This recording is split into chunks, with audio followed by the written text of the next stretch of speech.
بسم الله الرحمن الرحيم نحمده ونصلي ونسلم على رسوله الكريم أما بعد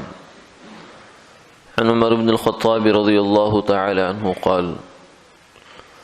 خرج رسول الله صلى الله عليه وسلم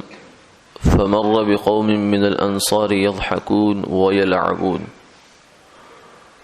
فقال أتضحكون ووراءكم جهنم لو تعلمون ما أعلم لضحكتم قليلا ولبكيتم كثيرا ولما أسغتم الطعام والشراب ولذهبتم إلى الصعدات تجأرون إلى الله أو كما قال عليه الصلاة والسلام۔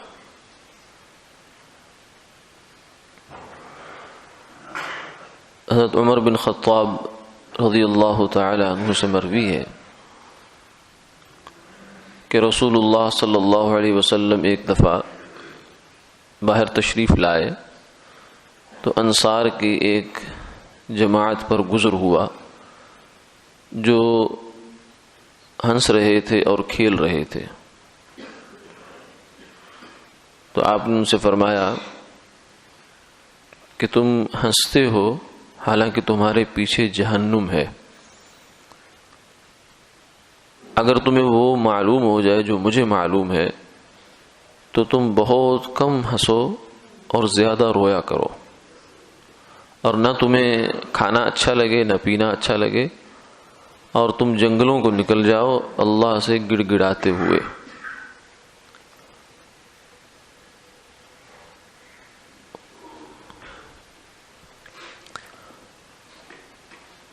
حقیقت حال یہ ہے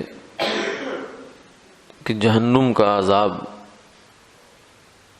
اگر اس کا آدمی کو ہلکا سا بھی احساس ہو جائے تو اس کی زندگی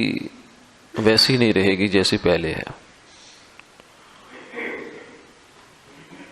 یہ غفلت کا نتیجہ ہوتا ہے کہ انسان بس جیسی گزر رہی ہے گزار رہا ہے، اسے کوئی اس بات کا فکر نہیں ہے کہ آگے انجام کیا ہونے والا ہے۔ آپ صلی اللہ علیہ وسلم نے حضرت جبرائیل علیہ السلام سے پوچھا کہ جبرائیل، میکائیل کو میں نے کبھی ہنستے نہیں دیکھا، کیا وجہ ہے؟ تو انہوں نے عرض کیا کہ یا رسول اللہ، جب سے اللہ نے جہنم پیدا کی ہے اس وقت سے میکائیل کی ہنسی ختم ہو گئی ہے۔ اور اسی روایت میں جو آج ہم نے پڑھی طویل روایت ہے، اس میں یہ ہے کہ حضرت جبریل آپ کی خدمت میں حاضر ہوئے تو بہت سہمے ہوئے تھے۔ آپ نے پوچھا کہ جبریل کیسے آنا ہوا اور کیا حالت ہے؟ تو عرض کیا یا رسول اللہ، جہنم کی ایک لپٹ دیکھ کے آ رہا ہوں، جو آگ کی ایک لپٹ ہے وہ دیکھ کے آ رہا ہوں، اس کا طبیعت پر اثر ہے، ابھی تک میرے اوسان بحال نہیں ہوئے۔ تو اتنے بڑے بڑے فرشتے جو ہیں وہ جب اس کو دیکھتے ہیں تو ان کی حالت ہے۔ اور آپ نے یہ بھی فرمایا کہ جو جہنم کی آگ ہے اس کو اللہ نے 1000 سال تک پہلے گرم کیا تو یہ سرخ ہو گئی، پھر 1000 سال اور جلایا تو یہ سفید ہو گئی، پھر 1000 سال اور جلایا تو یہ سیاہ ہو گئی۔ اب اس آگ کا رنگ سیاہ ہے، اور یہ جو ہماری دنیا کی آگ ہے یہ اس سے 2 دفعہ دھل کر آئی ہے، یعنی اس کی 2 مرتبوں میں اس میں کمی کی گئی۔ گویا کہ یہ چونکہ سرخ آگ ہے ہمارے ہاں تو یہ اس سے بہت کم ہے، لیکن پھر بھی اگر دنیا کی آگ بھی کسی انسان کو اس میں جلا دیا جائے تو اس سے بڑا تکلیف دہ بات کوئی نہیں۔ تو جہنم تو پھر جہنم ہے۔ اس لیے آپ نے فرمایا کہ اگر تمہیں اس بات کا احساس ہو جائے کہ جہنم اللہ نے ایک پیدا کر رکھی ہے، یہ ایک حقیقت ہے اور جس سے گناہگاروں کا اور کافروں کا سامنا ہونا ہے، تو تمہارے طور طریقے ہی بدل جائیں۔ یہ زیادہ ہنسنا، زیادہ مسکرانا اور بے فکری کی زندگی یہ نہیں رہے گی۔ پھر کھانا جو ہے وہ بھی کھاتے ہوئے وہ بھی اچھا نہیں لگے گا، پینا اچھا نہیں لگے گا، اور پھر اس گھروں میں نرم نرم بستروں پر، نرم نرم گدوں میں اور تعیش کے سامان میں رہنا بھی تمہیں اچھا نہیں لگے گا۔ تم چاہو گے کہ ہم جنگلوں کو نکل جائیں، صحراؤں کو نکل جائیں اور وہاں جا کے بس اللہ سے جو ہے وہ پناہ مانگتے رہے جہنم کی آگ سے، اتنی شدید ہے۔ یہ تو جہنم ہے، دنیا میں آدمی ہلکا سا جھٹکا آتا ہے کبھی زلزلے کا، حالانکہ وہ کوئی زیادہ بڑی تباہی بھی نہیں لاتا، ایک انسان کو خوف ہوتا ہے کہ ہو سکتا ہے ایسا ہو جائے، تو تھوڑی دیر کے لیے، کچھ دیر کے لیے طبیعت جو ہے عجیب بے چین سی ہو جاتی ہے، بے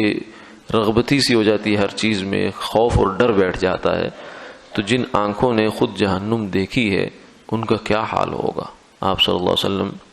کے بارے میں اسی لیے آتا ہے کہ کانا دائم الفکر، آپ ہمیشہ متفکر رہتے تھے اور غمگین سے رہتے تھے، کبھی بھی کسی نے آپ کو زیادہ کھلکھلا کر یا قہقہ مار کر ہنستے ہوئے نہیں دیکھا، سوائے ایک آدھ موقع کے اگر ہو تو ہو، ورنہ عمومی طور پر آپ کا مزاج جو تھا وہ یہ تھا۔ اور اس کے پیچھے وجہ یہ تھی کہ اللہ تعالیٰ کی جو قدرت قہاری اور جباری ہے وہ آپ کے سامنے تھی، اور جنت اور جہنم ہر وقت آپ کے سامنے ہوتی تھی۔ تو ان چیزوں کے اگر ہم بھی تذکرے کرتے رہیں اور اس کو سنتے کہتے بولتے رہیں تو انسان کو جس چیز کو کہتا سنتا ہے اس کا یقین اس کے دل میں آنا شروع ہو جاتا ہے، پھر اس کا اثر اس کی زندگی میں نظر آنا شروع ہو جاتا ہے۔ اللہ تعالیٰ عمل